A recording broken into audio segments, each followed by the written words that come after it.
உட்காருங்களா? இருங்கய்யா, நீங்க இதில் உட்காருங்க.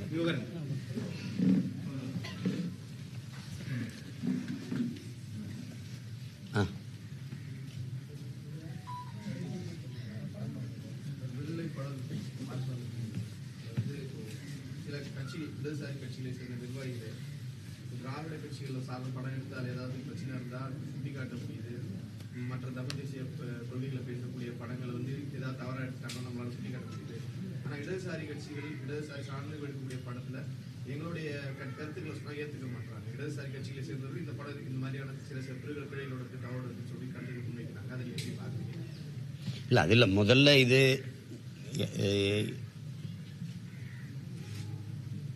எல்ரைட்டு குமார் அவர்கள் தயாரித்து என்னுடைய தம்பி வெற்றிமாறன் எடுத்த விடுதலையினுடைய 2ஆம் பதிப்பு. இது முதல் இதில் பார்த்தோம், அதை எல்லாருக்கும் ஒரு எதிர்பார்ப்போடு அதை முடிச்சிருந்தார். இப்போ 2ஆம் பாகம் வந்து வெளியாகி ஓடிக்கிட்டு இருக்கு. இது ஒரு படம் அப்படின்னு நம்ம சொல்கிறத விட ஒரு அடிமைப்பட்டு ஒடுக்கப்பட்டு வீழ்த்தப்பட்டு கிடக்கிற நம்ம இன மக்கள்னு இல்லை, உலகம் பூரா இருக்கிற எல்லா மானுட சமூகத்திற்குமே ஒரு விழிப்புணர்வு பெற்று எழுச்சி பெற்று ஒன்றிணைந்து போராடினால்தான் உரிமையை கொஞ்சமேனு மீட்க முடியும், காக்க முடியுங்கிறதுக்கான ஒரு குறியீடு தான். புரட்சியாளர் அண்ணல் அம்பேத்கர் அவர்கள் வரலாற்றில் புறக்கணிக்கப்பட்ட இனத்தின் மக்கள் ஒரு நாள் தங்களுக்கான வரலாற்றை தாங்களே எழுதுவார்கள்னு சொன்னது ஒரு குறிப்பிட்ட சமூக இன மக்களுக்கானதில்லை, உலகம் பூரா இருக்கிற மானுட சமூகத்துக்கானது தான். இழந்துவிட்ட உரிமைகளை பிச்சை கேட்டு பெற முடியாது, போராடித்தான் பெற்றாக வேண்டும் என்றும் அவர் போதித்ததும் ஒரு குறிப்பிட்ட ஒரு கூட்டத்துக்கு இல்லை, மொத்த மானுட சமூகத்துக்கும் தான். அப்படியான ஒரு படமாக தான் இதை நீங்கள் ஒரு படம்ங்கிறத ஒரு பாடம், ஒரு படிப்பினை, ஒரு புரட்சிகர ஒரு போராட்ட வரலாற்றை கொண்ட ஒரு புதினம்னு சொல்லலாம். ஒரு நாவல், ஆங்கிலத்தில் நாவல், ஒரு புதினம் அப்படி தான் சொல்லணும். அதில் இருக்கிற உரையாடல்கள்லாம் வந்து ஒவ்வொன்றும் வந்து விலை மதிப்பிட முடியாத வைர கற்களாக தான் நான் பார்க்குறேன். வெறும் வார்த்தைகள், சோடனை மிகுந்த சொற்களாக நான் பார்க்கல. அது நீண்ட காலமாக அழுத்தப்பட்ட, எப்படி வைரம் அது நிலக்கரியாக மாறுதோ, மரம் செடி கொடிகள் தான் மக்கி வெப்பத்தாலும் அழுத்தத்தாலும் வந்து கரியாக மாறுது. அது மாதிரி நீண்ட காலமாக வலி, காயம், துயரம், துன்பம் இதை தூக்கி சுமந்து வந்த மக்களினுடைய அந்த வலியின் மொழி தான் இந்த படத்தில் இருக்கிற உரையாடலாக நான் பார்க்குறேன். அது ஒவ்வொன்றுமே ஒரு தத்துவமாக வந்து விழுந்திருக்குது. அது வருங்கால பிள்ளைகளுக்கு எல்லாமே ஒரு கோட்பாடுகள். இது ஆகச்சிறந்த தத்துவத்தை இன்னொரு தலைமுறைக்கு ஒடுக்கப்பட்டு ஆழ்தளத்தில் அழித்து வைக்கப்பட்டு வீழ்த்தப்பட்ட ஒவ்வொரு இன மக்களுக்குமான ஒரு படிப்பினையாக தான், ஒரு பாடமாக தான் இதை பார்க்குறோம். குறிப்பாக இந்த தலைமுறையில் தமிழ் தேசிய இன பிள்ளைகள் நாங்கள் அனுபவிக்கிற துயர துன்பங்களை, கொடுமைகளை வெளிப்படையாகவும் நேரடியாகவும் இது மறைமுகமாக எப்படி பார்த்தாலும் எங்கள் தாத்தா கலியபெருமாள் அவர்களுடைய இது போராட்ட வரலாறு தான் இருக்குது. வாத்தியார் கலியபெருமாள் பெருமாள் வாத்தியாராக வர்றாரு. அவருடைய முடிவு இது இல்லை, அது தம்பி அவர் திரைக்கதைக்காக, திரைப்படத்திற்காக, அது ஒரு படைப்புக்காக அதை முற்று வச்சிருக்கிறார். இதில் எவ்வளவோ காட்சிகள் அப்போ நெகிழ்ந்து உருகி போகிற மாதிரி இருக்குது ஒவ்வொன்றும். அது கடைசி நொடிகள் வந்து ஒவ்வொன்றுமே ரொம்ப அருமையாக பண்ணியிருக்காரு. அவர் சொல்கிற விளக்கம், நீங்கள் ஒரு வண்டியை ஓட்டிகிட்டு போகிறீங்க, 5 பேர் ஒரு தெருவில் வேலை செஞ்சிட்ருக்காங்க, அவங்க மேலே வண்டி ஏறிடக்கூடாதுன்னு திருப்புறீங்க, இந்த பக்கம் ஒருத்தர் வேலை செஞ்சிட்ருக்காரு, இப்போ யார் மேலே ஏற்றுவீங்கலாம் அந்த உதாரணம்லாம் வந்து நடைமுறையில் இன்றைக்கி இருக்கிற அரசியல் சூழலை, யதார்த்தத்தை இதை விட எடுத்து சொல்லிட முடியாது. மனசை விட்டு நீங்காத எத்தனையோ இடங்கள் இருக்குது. அதில் கடைசியாக வாத்தியாராக வந்து அவர் தூக்கிக்கிட்டு வரும்போது தடுமாறி கீழே விட்டுறா. அப்போ என் தம்பி தமிழ் வந்து அவர் இது என்னடா பணத்தை கூட தூக்கிட்டு வர முடியாதா அப்படிங்கும்போது தம்பி சூரிய அப்படி நிமிந்து இப்படி பார்ப்பான் பாருங்களே, அது பொணமாடா அப்படின்னு அந்த உணர்வு, அந்த ஒரு காட்சியெலாம் அப்படி நெகிழ வச்சிருது. இது இந்த தலைமுறைக்கு தேவை. எந்த ஒரு தத்துவம் வந்து தடுமாறி வீழுதோ அப்போ புதிய புதிய கோட்பாடுகள் பிறக்கும். இங்கே இப்போ இந்த மண்ணில் பறக்கிற புரட்சிகர அரசியல், நாங்கள் சொல்கிற தேசியன உரிமை, அதில் வருதில்ல தேசியனங்களின் தன் உரிமைங்கிறது. நாங்கள் பேசுகிறதெல்லாம் தமிழ் இனத்துக்குன்னு நினைக்கிறாங்க. இல்லை, உலக பொதுமைக்கு எடுத்து வைக்கிறோம். ஒவ்வொரு தேசியனங்களின் உரிமை என்று நாங்கள் பேசுவது வந்து தெலுங்கர்களுக்கு, மலையாளிகளுக்கு, கன்னடர்களுக்கு, பீகாரிகளுக்கு, குஜராத்திக்கு, மராட்டியிற்கு, எல்லாருக்குமான காஷ்மீரிக்கு, எல்லாருக்குமான தேசியனங்களின் உரிமையை தான் நாங்கள் கேட்குறோம். அப்படி தான் பார்க்கணுமே ஒழிய இதை போய் இது ஃபாசிசம், இது செப்பரேட்டிசம், இது சாவனிசம் எல்லாம் பார்க்குறது அது சரி கிடையாது. இப்போ அந்த இதில் என்னோட உணர்வோட 100 விழுக்காடு பொருந்தி போகிற படம்ங்கிறனால எனக்கு ஒரு அளப்பெரிய என்ன சொல்கிறது மகிழ்ச்சி, பெருமை. அப்படி ஒரு படைப்பை என்னுடைய அன்பு தம்பி வெற்றிமாறன் எடுத்திருக்கிறாங்கிறத எதை சொல்லி புகழ்றதுங்கிறது. வேல்ராஜெலாம் நான்லாம் ஒரு குறிப்பிட்ட தூரம் போகும்போது நம்ம வேல்ராஜான்னு நினைக்கிற அளவுக்கு இருக்குது. ஆங்கில படங்களைப் போல் அந்த நகர்வும் அந்த பனிக்காடுகளுக்குள்ள அவர் பயணித்த விதம், குறிப்பாக எங்கள் அப்பா இளையராஜா, அவர் எல்லாரும் சொல்கிறாங்க இந்த வயசுலேங்கிறாரு, எந்த வயசுலேயும் சிறப்பாக செய்வார். அவ்வளவு அசாத்தியமான இசையில் அந்த காடுகளுக்குள்ளே கூட்டிகிட்டு போகும்போது அந்த அதிர்வை அவர் இசையில் அவர் கொடுத்துருக்கிறது அசாத்தியம். ஒவ்வொரு கலைஞர்களும் அதில் அவ்வளவு சிறப்பாக வச்சுக்காங்க.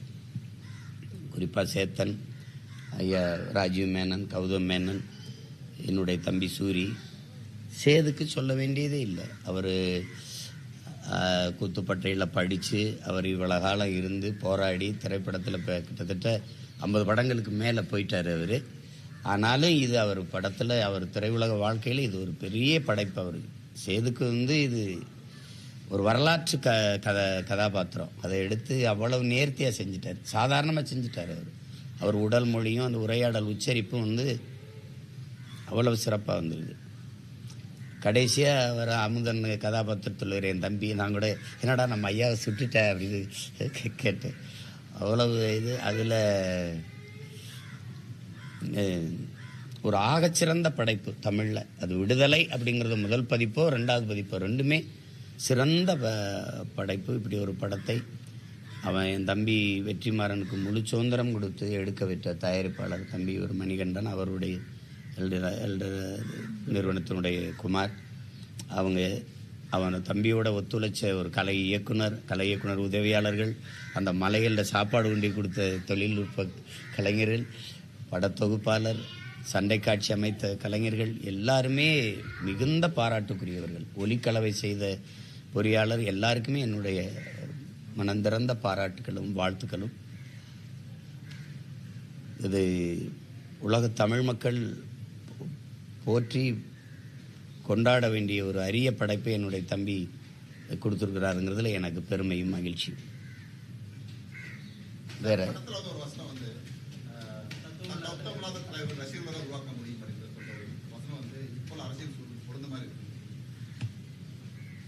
அது அந்த உரையாடலில் இவ்வளவு உரையாடல் இருக்கு, அதை மட்டும் எல்லாரும் குறி வச்சு கேட்குறீங்களே, ஏதோ அர்த்தம். அது இந்த படத்தில் வர்றதுன்னு இல்லை. அது நீங்கள் எதையோ ஒன்று எடுத்துக்கிட்டு பேசக்கூடாது. யதார்த்தமாக நீங்கள் பாருங்கள், தனி மனிதன் தலைமை இருக்கக்கூடாது. தனி மனிதனை அபிமானங்களை வைத்து தலைமை இருக்கக்கூடாது. எந்த ஒரு போராட்ட வரலாறும் எதுவுமே தத்துவத்தைத்தான் தலைமை இருக்கணும். இப்போ எங்கள் முன்னோர்களை எடுத்துக்கிறோங்க, எங்கள் முன்னோர்களை இப்போ அரசியல் தலைமையில் எடுத்துக்கிறோங்க. கியாபி விஸ்வநாதன், அண்ணல் தங்கோ, எங்கள் ஐயா, எங்களுடைய கட்சியினுடைய நிறுவனர் தோற்றுனர் சீபா ஆதித்தனர், மாப்போ சிவஞானம் போன்ற எண்ணற்ற பெருமக்கள் வந்தாங்க. மறைமலை அடிகள், திருவிக்கா, இப்படி பல பேர் எங்கள் தத்துவத்தின் முன்னத்தியர்கள். அயோத்தியாச பண்டிதர், எட்டமலை சீனிவாசன், சிங்காரவேலர், ஜீவானந்தம், உங்களுக்கு தெரியும், தெய்வ திருமணம் முத்துராமலிங்க தேவர், எங்கள் பாட்டனார் வஉசி, இப்படி எல்லோரும் முன்னோர்கள். ஆனால் அவர்கள் எல்லாம் முன்வைத்த கோட்பாடுகள் தான் இன்னும் வாழ்ந்துக்கிட்டு இருக்கே ஒழியா, அதை தான் நீங்கள் பார்க்கணும், அதை தான் பார்க்கணும். இப்போ இதில் இருக்கிற நிறைய வார்த்தைகள் எங்கள் தலைவரே எங்களுக்கு கற்பித்ததான். குறிப்பாக நீங்கள் அங்கே போய் நீங்கள் போங்க, உங்களுக்கு என்ன செய்யணும்னு தெரிய வந்துருங்கிறது எனக்கு அவர் சொன்னது தான் நான் பல தடவை சொல்லியிருக்கேன். இப்போ தனி மனிதனை அபிமானத்தில் தலைமை இருக்கிறதை விட்டுட்டு தத்துவத்தை தலைமை இருக்கிறது தான் உலகம் பூரா நிகழ்ந்திருக்கு. அந்த மாதிரி இப்போ இயக்கங்கள் தான் வென்றிருக்கு. அதை தான் அவர் சொல்கிறார். சரியான தத்துவ நிலைப்பாடு இல்லாமல் இருந்தால் இப்போ நீங்கள் எல்லாருமே நீங்கள் எங்ககிட்ட இருக்கிறீங்க, கூட்டணி வைக்காமல் எப்படி வெல்ல முடியும்னு. இது எவ்வளோ பெரிய தடுமாற்றமான ஒரு கேள்வி. ஒரு கட்சியோட நான் கூட்டணி வைக்கணும்னா நான் ஏன் தனியாக கட்சி வைக்கணும்? இதுக்கு உங்கள்கிட்ட பதில் இருக்கா? ஒரு கட்சி இருக்குது, அது ஒரு கோட்பாடை வச்சு போகுது. நான் ஒரு கட்சி வச்சிருக்கேன், நான் என்ன கோட்பாடை சொல்லி கட்சி ஆரம்பித்தேன்?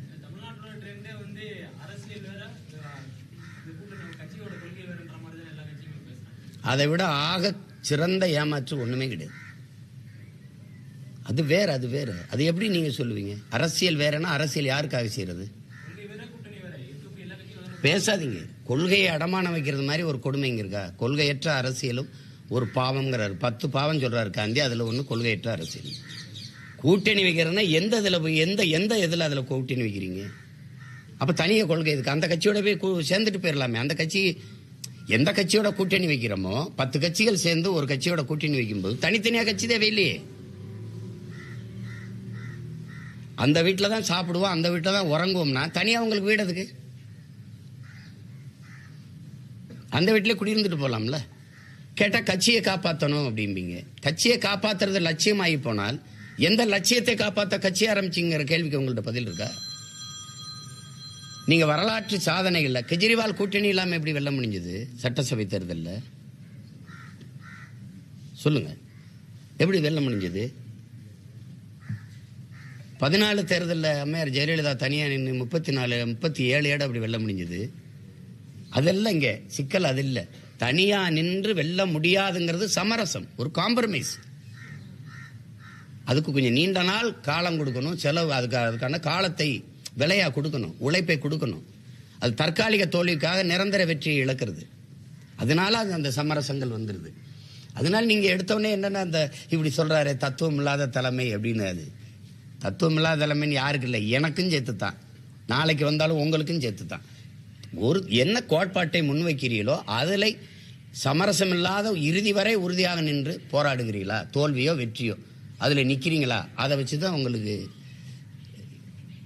மக்களுக்கு ஆதரவும் அதை ஏற்கிறது எதிர்க்கிறது முடிவு செய்யப்படும். அதனால அது அந்த உரையாடலை நான் ஏற்கிறேன். அது மிக சரியாக சொல்லியிருக்கிறாரு. சரியான நேரத்தில் தம்பி சொல்லியிருக்கதான் நான் நினைக்கிறேன்.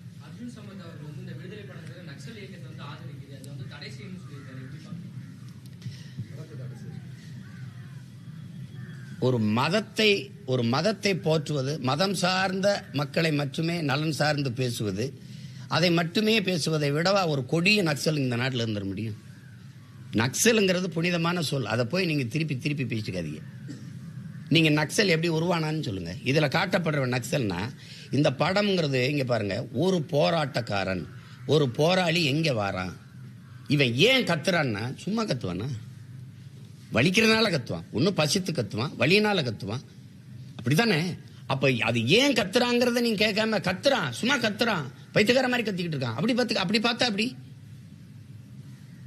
நீங்கள் ஒவ்வொன்றுக்கும் இந்த நாட்டில் இருக்கிற நகர்ப்புற நக்சலுங்கிறீங்க, நக்சலுங்கிற கட்டமைக்கிறீங்க, பிரிவினைவாதிங்கிறீங்க, டெரரிசம்ங்கிறீங்க, சாவனிசம்ங்கிறீங்க, மாவோயிஸ்ட்டுங்கிறீங்க. இவனுடைய பிறப்பு என்ன தம்பி? இவனுடைய பிறப்பு என்ன? இதையெல்லாம் கற்பிக்கிறது யாரு? அதிகாரம்ங்கிறது என்ன? இரக்கமற்ற குணமும் அரக்க மனமும் கொண்டது தான் அதிகாரம். அதுக்கு காதுகளே கிடையாது, அது கண்ணு இருக்குது, கண்ணீர் கிடையாது. அகன்ற வாயும் நீள கால்களும் தான் உண்டு. கால்களை வச்சு மிதிக்கு நசுக்கும். நீங்க எது ஒண்ணு பேசினாலும் உரிமை, என் நிலத்தை எடுக்காத, என் வீடை இடிக்காத, என் வளத்தை எடுக்காத, ஐயோ என் மலையை வெட்டாத, என் வளத்தை சுரண்டாத, என் உரிமையை கொடு, எனக்கு வேலை கொடு, எனக்கு இதெல்லாம் கேட்டீங்கன்னா நீ இந்த காலை வச்சு நல்லா மிதிச்சு நசுக்கும். அந்த செயலை அகன்ற வாயை வச்சு பேசி நியாயப்படுத்தும். இதான் அரசு, இதான் அதிகாரம். இந்த அதிகாரம் சொல்றதையா கேட்குறீங்க நக்சல்னு? அநீதி எதிர்த்து போராடுறவன் தானே இங்க தேவைப்படுது. அப்புறம் அநீதி எதிர்த்து போராடி தானே நீ விடுதலை பெற்ற. அப்ப பகத்சிங் நக்சலா, சுபாஷ் சந்திர போஸ் நக்சலா, அடக்குமுறை ஒடுக்குமுறை எதிர்த்து போரிட்டவன் எல்லாம் நக்சலா? அப்ப எப்படி பாக்குறீங்க நீங்க? இதெல்லாம் எது கொடுமை? அவங்க ஏதாவது சொல்லுவாங்க, என்னப்பா அவங்க கோட்பாடு இதுல சொல்லப்படல, இல்ல அவங்க கோட்பாடு சொல்லப்படல. ஒருவேளை அவங்க கருத்துக்கள் இதில் சொல்லப்பட்டிருந்தா ஆக சிறந்த படம்னு சொல்லுவாங்க. இது அடக்குமுறை ஒடுக்குமுறைக்கு எதிரான கிளர்ச்சியை சொல்லுது, போராட்டத்தை கற்றுக் கொடுக்குது, உயிரை விட உரிமை மேலானதுங்குது. நாங்கள் ஏற்றுக்கொண்ட தத்துவங்கள் என்ன? சரணடைஞ்சு வாழ்வதற்கு சண்டையிட்டு சாகலாம், அடிமை வாழ்வினும் உரிமை சாவு மேலானது. இந்த கோட்பாட்டில் வளர்ந்த பிள்ளைகள் அது அடிமைப்படுத்தி அதிகாரத்தை செலுத்துகிற கூட்டத்தில் இருக்கிறவங்களுடைய மொழி அது, அது கருத்து அது. அதை போய் பேசிட்டு கொண்டதில்லை.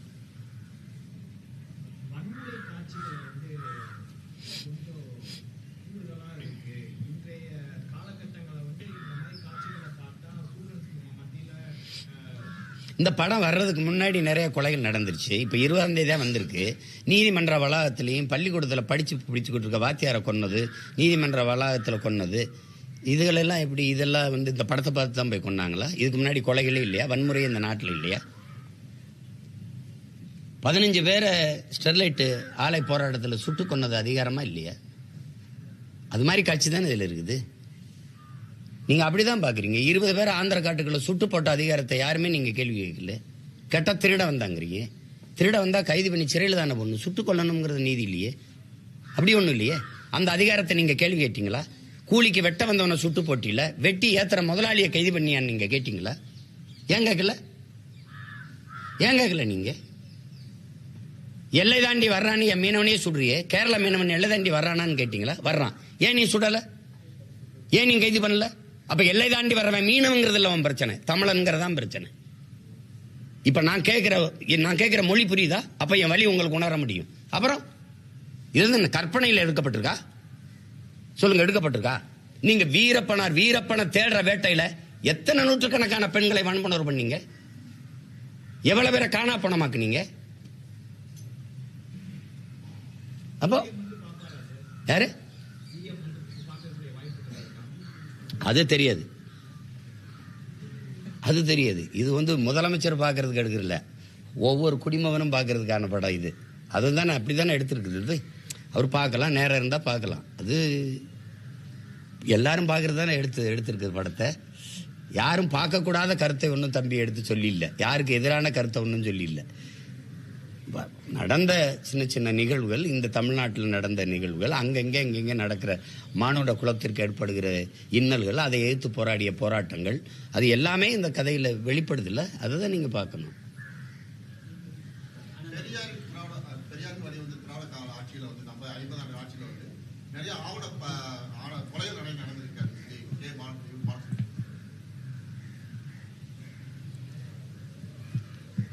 அதை மறுக்க முடியாது. இந்த பெருமையை சாதியில் வச்சது தான் பிரச்சனை. இந்த இனத்திற்கு எப்படின்னா, திட்டமிட்டு மொழிப்பற்று இனப்பற்று சாகடிக்கப்பட்டு சாதி பற்று மதப்பற்று ஊற்றப்பட்டதுனால எல்லா பெருமையும் இதுக்குள்ளே இருக்குதுன்னு வச்சுட்டதுனால அது போத. அது ஐயா பெரியார் அவர்களே சொன்னதுதான், மார்க்ஸ் போன்ற மேதைகளும் சொன்னது தான். இந்த கள்ளு சாராயம் மற்ற போதைப் பொருளாக அது குடிச்சா தான் ஏறும், தொட்டு நாக்கில் வச்சா தான் ஏறும். ஆனால் சாதி மதமும் சொன்ன உடனே ஏறிடும். கள்ளு சாராயம் குடித்தவன் படுத்து எந்திரிச்சானா தெளிஞ்சிருது. ஆனால் சாதி மத போதை ஏறினா செத்து பாடையில் போய் சுடுகாட்டில் அடக்கம் பண்ணாலும் போகாது. ஏன்னா ஒவ்வொரு சாதிக்கும் சனி அடக்க சுடுகாடு இடுகாடு இருக்குது. செத்து அடக்கம் பண்ணி கல்லறையில் கூட நீங்கள் சுப்பிரமணிய நாடார், ஆறுமுகத்தேவர், உங்களுக்கு தெரியும், இப்படி ஒவ்வொரு பேர் இருக்குது. அப்போ அந்த கல்லறையில் கூட அந்த சாதி தொங்கிக்கிட்டு இருக்குது. அது அப்போ அதனால தான் இது ஒரு கொடிய நோயாகி போயிடுச்சு. அந்த சாதி மேலே ஒரு பெருமையை வச்சதுனால எது செத்தாலும் சரி தன் சாதி செத்துறக்கூடாது, எது செத்தாலும் சரி தன் மதம் செத்துறக்கூடாது அப்படிங்கிறதுனால இந்த கொலை விழுது. அது எங்கிருந்து ஆரம்பிக்கணும்னா, வகுப்பறையிலிருந்து, அறிவு கருவறையிலிருந்து, அந்த பிஞ்சு நெஞ்சுகளில் இருந்து நல்விதைகள் தூவப்பட்டு அது வரும்போது தான் அது சரியாக வரும். அதுக்கான இது இல்லை, நம்மகிட்ட அப்படி அமைப்பு இல்லை. அது இந்த ஆணவ படுகொலைன்னு நீங்கள் சொல்கிறீங்க. இப்போ சாதிய கொலைகள் எல்லாமே நிறைந்த போதையில் நிகழ்த்தப்படுது. சமூகத்தை சாதி தான் மரியாதை. பழனிவாரதி அவர்கள் சொன்னதுதான், சாதி தான் சமூகம் என்றால் வீசும் காற்று விஷமாகட்டும் தான் சொல்ல தோணுது. சாதியில் தான் பெருமைன்னு வச்சுட்டதுனால நம்ம பொண்ணு அவனை கட்டிட்டு போயிடுச்சுன்னா நம்ம எப்படி சமூகத்தில் தலை காட்டுறது? இது ஒரு கர்மம் இருக்குல்ல இங்கே, அதுக்கு தான் இந்த கொலைகள் நடக்குது. அதை கடும் சட்டம் மூலமாக தான் ஒழிக்கணும். அப்படி சாதி மறுப்பு மத மறுப்பு திருமணங்கள் செய்தவர்களுக்கு, அவர்களுடைய குழந்தைகளுக்கு வேலை வாய்ப்பில், கல்வியில், எல்லாவற்றிலையும் முன்னுரிமை கொடுக்குற சட்டம் இயற்றி வரும்போது கொஞ்சம் கொஞ்சமாக செத்துரும்.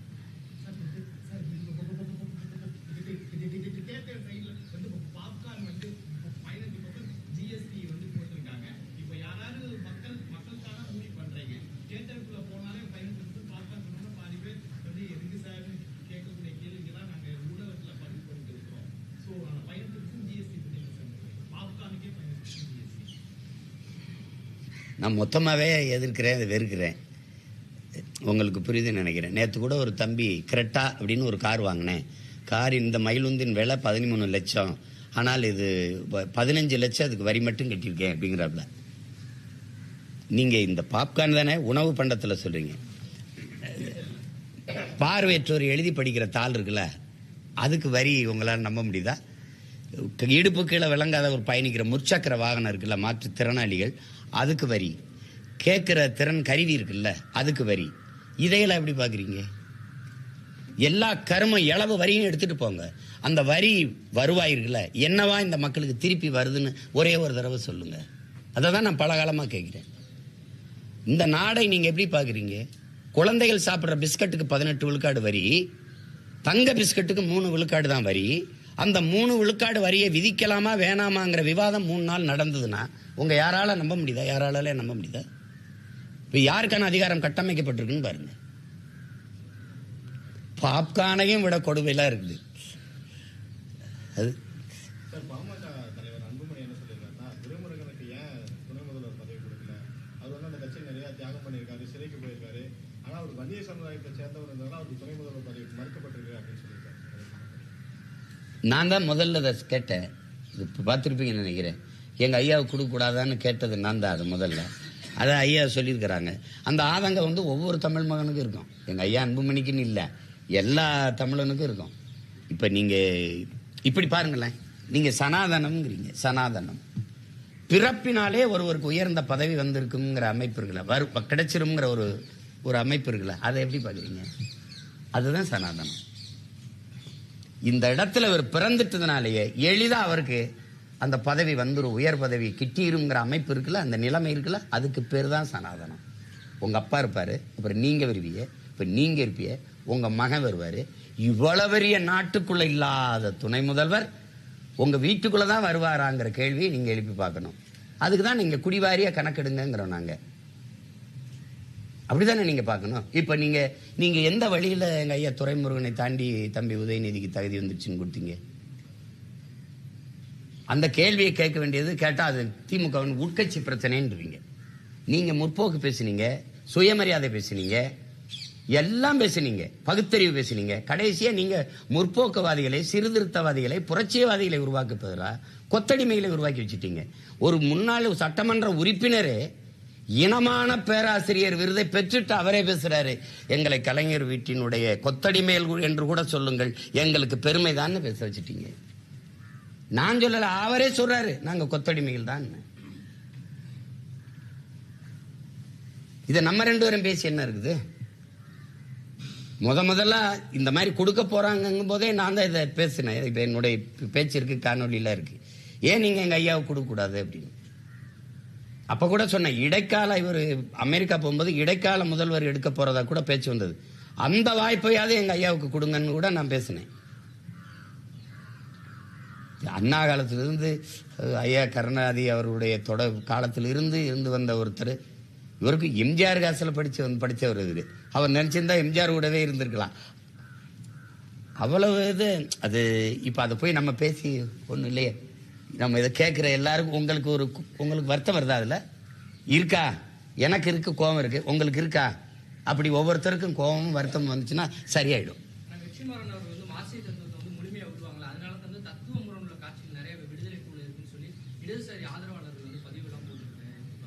என்ன தத்துவம்? அந்த இடதுசாரி தோழர்கிட்ட கேளுங்க, உங்க தத்துவம் என்னன்னு கேளுங்க. இல்ல உங்க தத்துவம் என்ன சொல்றது? நீங்க ரஷ்ய அதிபர் ஜோசப் ஸ்டாலினை இங்க இருக்கிற முக ஸ்டாலின் 2 ஒண்ணு நினைச்சுக்கிறது தவிர உங்களுக்கு வேற ஏதாவது தத்துவம் இருக்கா? வேற ஏதாவது தத்துவம் இருக்கா? தம்பி, அன்னைக்கு நீங்க காம்ரேட், இன்னைக்கு நீங்க கார்பரேட். உங்களுக்குள்ள என்ன, நீங்க என்ன தத்துவத்தை பத்தி பேசுறீங்க? நீங்க எந்த தத்துவம் உங்கள்கிட்ட உயிர் படம் இருக்கு? எந்த தத்துவம் இருக்கு? தேசியனங்களின் உரிமைக்கு நிக்காதவன், உரிமைக்காக போராடாதவன் ஒரு ஜனநாயகவாதியே இல்லை. அவன் எப்படி கம்யூனிஸ்டா இருக்க முடியும்னு கேட்டது லெனின்.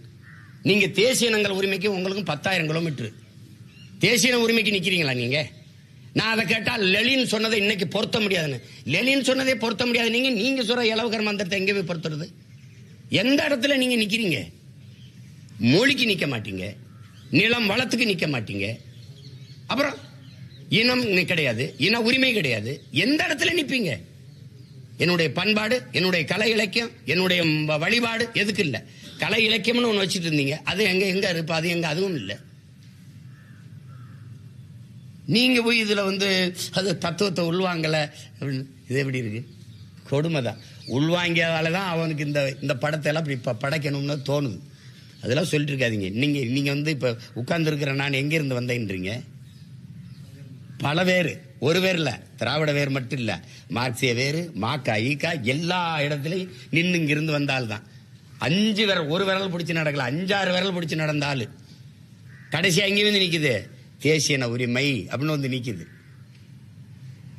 இதுலயே படம் முழுக்க பாருங்க. அப்படி வந்து அந்த தமிழ் தேசிய அப்படிங்கறதெல்லாம் நீங்க அமைதிப்படுத்துற அளவுக்கு அச்சம் வருது உங்களுக்கு. நாடு தமிழ்நாடு தானே, அப்ப தேசம் தமிழ் தேசம் தானே. இங்கு வாழுகிற மக்களின் மொழி, கலை, இலக்கியம், பண்பாடு, அவங்களுக்கான ஒரு உரிமைக்கு ஒரு அரசியல் இருக்குல்ல. அந்த அரசியலை பேசுறதுல உங்களுக்கு எதுக்கு இவ்வளவு பதட்டம் வருது? எதுக்கு இவ்வளவு பதட்டம் வருது? அப்ப குருதி சுமசா சொன்னதுதான், நாங்கள் மொழி, இனம், நிலம், வளம் என்றெல்லாம் பேசும்போது உங்களுக்கு ஒரு நடுக்க வருதுன்னா உங்க அடித்தளத்தை என் தாய் நிலத்தில் கட்டமைச்சிட்டீங்கன்னு பொருள். அதான் அவர் சொல்லுது. நீங்க சாதி மதங்களை வச்சுக்கிட்டு சாராயம் பணத்தை வச்சு வண்டி ஓடிக்கிட்டு இருந்தீங்க. நாங்க மொழி, இனம், நிலம், வளம், காடு, மலை, ஆறு, அருவின்னு பேசணும்னா உங்களுக்கு வேற அரசியலுக்கு மக்கள் திரும்புறாங்கன்னு நடுக்க வருது. நீ இந்த 1000-500 வேலை செய்யாது போல இருக்குன்னொன்னே நடுக்க வருது. சாராய கடையை வச்சு வண்டி ஓட்டணும், சாராய கடையை மூடுறான்னு சொல்லிட்டு மக்களே போராடுறாங்கன்னு உங்களுக்கு பயம் வருது. அதுதான் அது. அதை ஏற்கலை நான். அது சும்மா அதெல்லாம் எதையோ சொல்றது.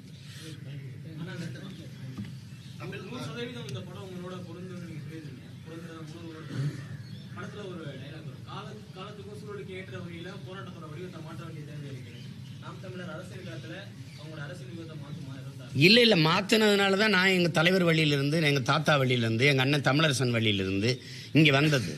இந்த உட்கார்ந்து இருக்காருல்ல, இவருடைய அப்பா தான் அது வாத்தியாரு. இவரும் இவரோட 13 வருஷம் சிறையில் இருந்தவர். இவருடைய மனைவி எங்க தாத்தாவோட மருமகள். இவர் சிறையில் இருக்கும்போது பொண்ணு கொடுக்கல யாரும். அவங்க சின்ன வயசு பெண்ணு. சரி மாமாவை யாருமே கல்யாணம் பண்ணிக்கல, நான் பண்ணிக்கிறேன்னு சொன்ன மகள் இதுதான். நீங்க கவனிங்க, எங்க தாத்தா எங்க தாத்தா முத்துராமலிங்க ஒரு மண்டபத்தில் ஒரு நிகழ்ச்சி. அப்போ அது ஒரு சிவப்பு துண்டை போட்டு இப்படி உட்கார்ந்துருந்தாரு. அப்போ நான் சின்ன ஆள், ஒரு 25 வருஷத்துக்கு முன்னாடின்னு வச்சுக்கிறீங்களேன், அவர் இறக்குறதுக்கு கொஞ்சம் முன்னாடி. அப்போ அவர் என்னை இங்கிட்டு ஓடிக்கிட்டு இருந்தேன்னு கூப்பிட்டீங்க, வா இன்னொரு சோழனா பையிலிருந்து ஒரு புத்தகத்தை எடுத்து, இந்த புத்தகம் தான், இதை வச்சுக்க, இதுதான் என்கிட்ட உனக்கு கொடுக்க என்கிட்ட இருக்குன்னாரு. அதை படிக்கும்போது கடைசி பக்கத்தில் எழுதிப்பாரு, மக்களை அணிதிரட்டி அரசியல் படுத்தாமல் புரட்சியை ஒருபோதும் முன்னெடுக்க முடியாது. தாத்தா சொன்னதை பேரன் செஞ்சுக்கிட்டு இருக்கீங்க. உங்களுக்கு புரியுதுன்னு நினைக்கிறேன். எங்க தலைவன் அந்த நிலத்துல ஆயுதத்தை வச்சு அடக்கி ஒடுக்கும்போது உங்களுக்கு எந்த மொழியில சொன்னா புரியுமோ அந்த மொழியில தான் நாங்க பேச முடியும்னால அது அவர் சொன்னதுதான். அப்ப சிங்களனுக்கு அவனுக்கு புரியுற மொழியில நம்ம பேச வேண்டியது இருக்குன்ட்டு அதை தான் மாசத்துவங்க என்ன சொல்றாரு, மாவ சொல்றாருல்ல, நான் என்ன ஆயுதம் எடுக்கணுங்கிறத எதிரி தான் முடிவு செய்யறான். கருவியா கருத்தியல் புரட்சியா? அது இப்ப எங்க முன்னோர்கள் காட்டின வழியில அவங்க நாங்க இப்ப மக்கள் அரசியலுக்கு வரும்போது கருத்தியல் புரட்சி. என் தம்பி கூட கேட்டான், ரொம்ப டாக்கி, அதாவது உரையாடலா பேச வேண்டியது இருக்கேன்னு சொன்னான். கருத்தியல் புரட்சி தான் உங்களுக்கு வழின்னு வரும்போது பேசத்தான் ஆகணும் மக்கள்கிட்ட. ஆயுதம் ஏந்தி நிக்கிறவன் பேச வேண்டியது இல்லை. அரசியல் வரும்போது, மக்கள் அரசியலுக்கு வரும்போது மக்கள்கிட்ட கருத்தை விதைச்சாதான். மண்ணில் புரட்சி வரணும்னா மக்கள் மனத்தில் வரணும். மக்கள் மனத்தில் எப்படி வரும்? நல்ல கருத்து. ஆமா அவன் சொல்றது இப்ப ஒண்ணும் கிடையாது. நீங்க எல்லாருமே படம் பார்த்தோம், தம்பி படத்தை பார்த்தோன்னே என்ன செய்ய சொல்ற, இங்க சைலன்ஸ்ங்கிறதே சத்தமா தானே சொல்ல வேண்டியது இருக்குன்னு கை தட்டினா. ஏன்னா எல்லாருக்குமே தெரியுது, ஆனா ஒருத்தர் எடுத்து சொல்ல வேண்டியிருக்கு. என்னப்பா செய்ய சொல்ற, சைலன்ஸுங்கிறதே சத்தமா தானே சொல்ல வேண்டியது இருக்குது. இதயம் நோய்பட்டு போச்சுன்னா அறுவை சிகிச்சை பண்றது அது என்ன வன்முறையா? அது சிகிச்சை.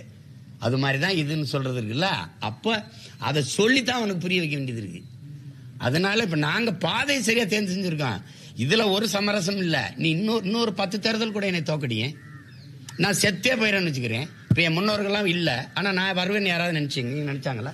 நானே நினைக்கல. நாளைக்கு இன்னொருத்தன் வருவான், எங்க நிக்கிற யாராவது ஒருத்தர் வரலாம்.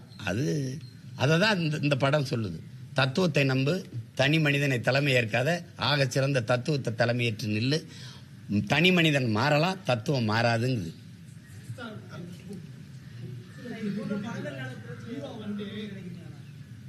ஒரு சில ஹீரோக்கள் இந்த மூவிக்கான வாய்ஸ் கொடுத்துருந்தா இன்னும் கொஞ்சம் மக்கள் மத்தியில இன்னும் கொஞ்சம் ஸ்பீடா போய் சேரும். நான் நினைக்கிறேன் சூப்பர் ஸ்டாரா இருக்கட்டும், விஜய் சாரா இருக்கட்டும், இப்ப நீங்க வந்திருக்கீங்க, ஹீரோக்கள் வந்தா இன்னும் கொஞ்சம் நானே கொஞ்சம் காலதாமதம். எனக்கு வந்து இந்த வெளியீட்டு நேரத்தில் இது என் தம்பியை பற்றி உங்களுக்கு தெரியும். கடைசி 3 மணி நேரத்துக்கு முன்னாடி தான் படமே கொடுத்தான். அந்த இவங்களுக்கு பொருள் தெரியும்னு நினைக்கிறேன். அவன் அப்படி ஆள். அப்புறம் நான் எப்படி படத்தை பார்க்கறது? நான் பல வேலையில் திட்டமிட்டு போயிட்டேன். நேற்று பார்க்க வேண்டியது நேற்று வேலையாயிடுச்சு. இப்போ இதுக்குன்னே அவசரமாக வந்து பார்க்குறேன்னா நாளாயிடுச்சுன்னு பார்க்கலாம். பார்த்து எல்லாரும் சொல்லலாம். அது பாராட்ட மாட்டாங்கன்னு சொல்ல முடியாது. பாராட்டுவாங்க. பாராட்டுவாங்க.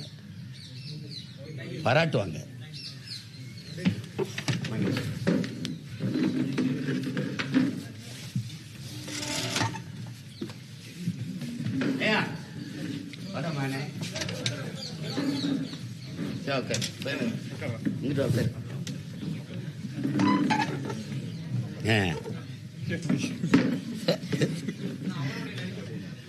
அவன் எங்க நடிக்கிறான்? அவன் தான் வாழ்றானே. சின்ன பிள்ளையிலேருந்து தெரியும் கண்ண. என்னுடைய தம்பியுடைய மகன் அதில் அசூரனில் வந்து உங்களுக்கு சொல்கிறதுக்கு இல்லை, ஒரு என்ன சொல்கிறது, நடிப்பில் ஒரு மிருகம் பிசாசுன்னு சொல்கிற அளவுக்கு நடிக்கிற ஆள் என் தம்பி தனுஷ். அவருக்கு ஈடு கொடுத்து கூடவே படம் முழுக்க நடித்து வந்திருப்பான். அதிலேயே முதல் படத்திலேயே. இந்த படத்தில் முதல் அந்த 15 நிமிஷம் வந்து அவன்தான் ஹீரோவாக இருக்கான். கற்பனா வந்து அந்த இதில் அதில் வந்து கீழே வித்தாட்டி போட்டு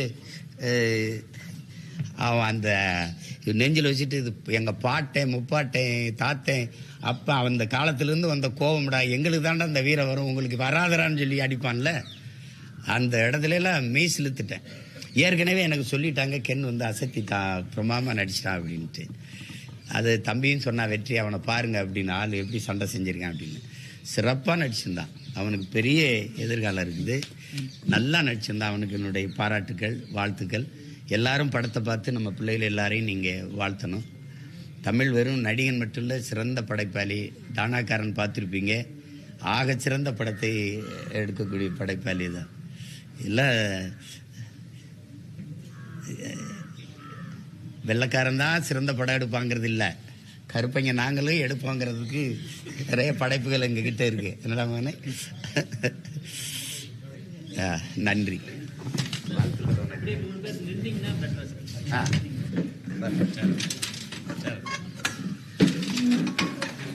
அவரை தம்பிங்க மணிகண்டா